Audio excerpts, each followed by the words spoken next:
Good morning, guys, and happy Wednesday. This week we have been talking about change in our 5 for 5 videos. We are also giving you guys a challenge of writing down a list of the unchanging qualities of our God. And this list is going to be a great reminder that He is our foundation. And even when all the world around us is falling apart and shaking down and all that kind of stuff, He is there to hold us up. Now, I have my list on a Post-it note on my desk as a visual reminder that God is walking through those seasons of change with me. I don't have to be afraid because He's there. Now, over the weeks, you guys have heard me talk a lot about F3. It's a huge part of my life. And F3 has a book of leadership development called The Q Source.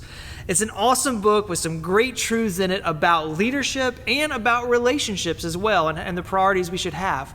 The very first chapter deals with change. It says that to be the kind of leaders that enact change, we have to first have some sort of disruption from the status quo in our lives.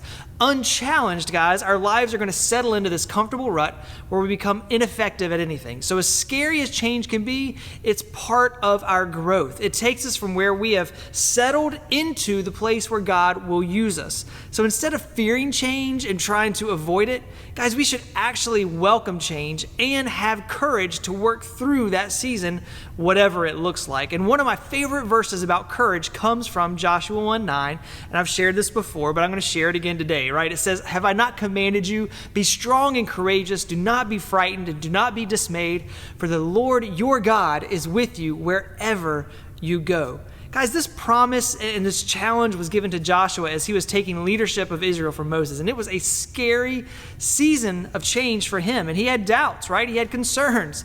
But God assured Joshua that he needed to get out of the status quo and lead with courage, and that God Himself was going to walk those paths with him. This isn't the only time in Scripture where we are reminded that God is with us and to not be afraid of what the world throws at us. So guys, instead, we're called to be courageous and lead like God has called us to lead. So whatever season of change you find yourselves in right now, whatever you're currently going through, don't be frightened or dismayed. God is with you, and you can show courage in that uncertain time. So guys, have a great rest of your week.